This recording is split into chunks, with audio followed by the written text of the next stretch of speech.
membentuk daya angkat itu kita harus mempunyai air speed parasut jam 12 pas gitu. Kemudian kita lari mengakselerasi payung, itu sudah ada akselerasi cukup. Kemudian kita break sedikit, itu menciptakan sebuah daya angkat yang mengangkat tubuh kita melayang. Terbang itu mudah sekali. Parasut kalau udah di atas kepala, kamu ngapain, dilepas itu aja dia terbang. Asal kondisi udaranya normal ya, terbang nggak ada masalah. Kamu diem aja sambil ngerokok gitu bisa. Tapi kalau untuk take off nggak bisa, untuk landing nggak bisa, harus ada proses bagaimana kita mengakselerasi, bagaimana kita mengendalikan. Kalau untuk diterbangnya ya mengendalikan untuk bisa mendarat tepat di tempat yang kita inginkan, kita kendalikan. Kendalikan gampang, tinggal kanan kiri speed pressure gitu mudah. Nah, yang nanti begitu kita mau belajar mendarat, ada dua hal darat itu: mengukur ketinggian dan merasakan dari mana arah angin datang dan kapan waktu yang tepat untuk kita menarik tali kemudi itu, sehingga kita saat menyentuh di tanah itu kecepatannya adalah 0 gitu ya. Kalau kecepatannya nggak 0 ya pasti akan berlari-lari. Kalau kecepatan 0 kayak burung aja nih, jadi kalaupun ada batu, ada motor, ada mobil, kalau pas saat tepat kita ada di halangan itu kecepatannya 0 ya nggak apa-apa. Tapi biasanya kalau ada obstacle, ada sesuatu yang mengganggu, siswa pemula itu justru biasanya melihat, panik, dan justru melepaskan kontrolnya. Itu yang berbahaya. Buktinya kemarin ada siapa? Ya, selalu begitu. Jadi kalau take off, melayang dan sebagainya, begitu kita gagal, jangan lari kenceng tapi stop dan full break ya. Full break habis untuk menghentikan gerakan ya, ya. Intinya itu. Jadi mudah-mudahan setengah hari ini kita sudah bisa terbang beberapa kali di sini, sehingga progresnya akan bagus ya, semakin sempurna untuk melakukan terbang dan mendaratnya, maka akan lebih cepat untuk bisa terbang dari bukit yang nggak ada bedanya bukit kecil sama bukit tinggi ya. Hanya waktunya terbang aja yang lebih lama, bisa lebih manuver, tapi prosesnya sama, menggelarnya juga sama, pre-flightnya sama, mengembangkannya sama, larinya sama, terbangnya sama, mengendalikannya sama. Cuma di sini mungkin terbang lurus, kalau yang tinggi masih bisa belok-belok. Ini lurus,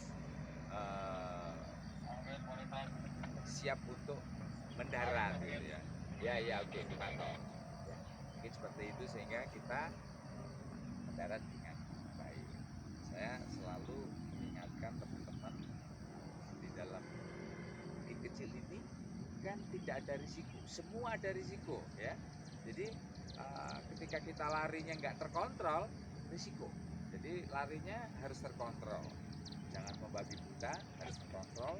Baik larinya kita bisa mengendalikan diri pas lari, mengendalikan payung, dan pesan saya kalau jatuh lereng kan, jatuh karena kita gagal terbang dan sebagainya, jangan menahan pakai tangan. Biasakan kalau misalnya jatuh kita nggak bisa kendalikan, tutup muka kita, tutup badan kita, dada kita, tangannya begini, kaki tutup semua, dan kita bergulung. Itu lebih aman daripada kita tahan salah.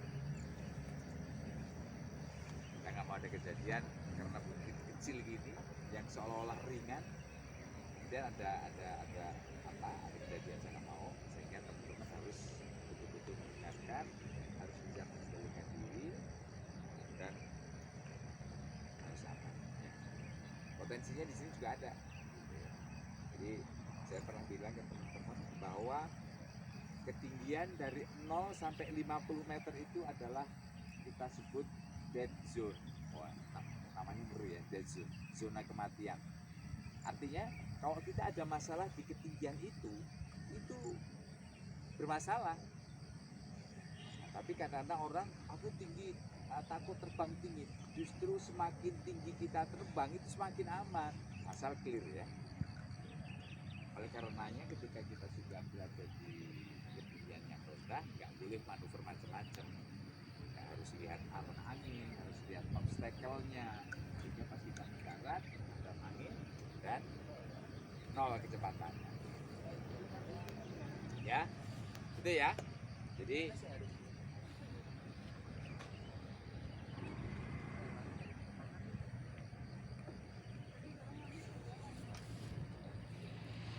masih ketinggian harus, masih ketinggian.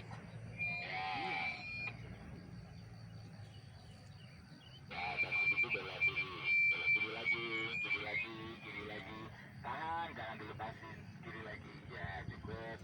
Pressure dikit.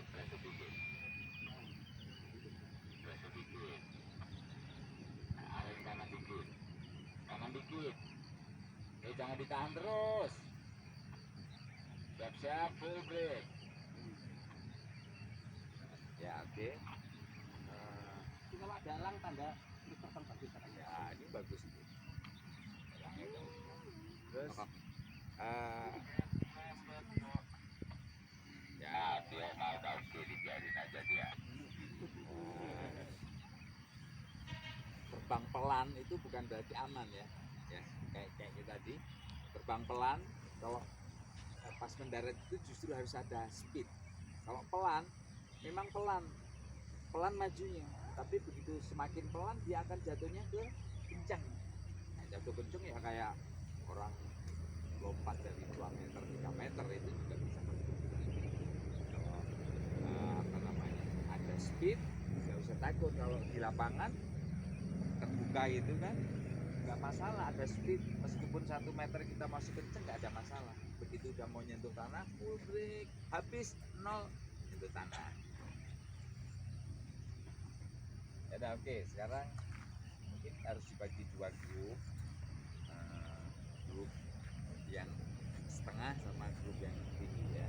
Mungkin Pak Riko kemarin udah yang tinggi ya. Iya, udah tinggi. Mungkin grup tinggi deh. Sampai akhir.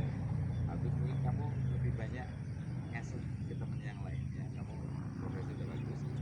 Akhir sampai grup ya pakai parasut yang lain supaya aku nanti bantu yang lainnya.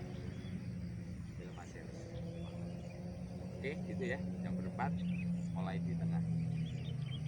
Bobi bantuin di tengah sama di atas ya. Aku kalau yang itu aku mungkin bisa di bawah atau langsung di atas. Udah ya, oke. Sebelum mulai kita berdoa dulu agar latihan kita hari ini bisa berlangsung dengan baik, aman, sesuai dengan yang dibutuhkan kita sehingga kita bisa berdoa menurut keyakinan kita masing-masing.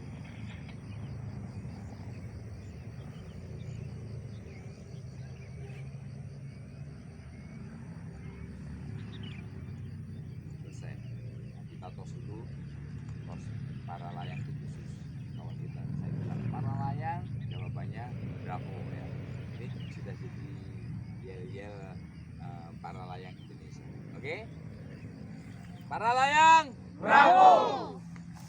Oke. Oke, ya.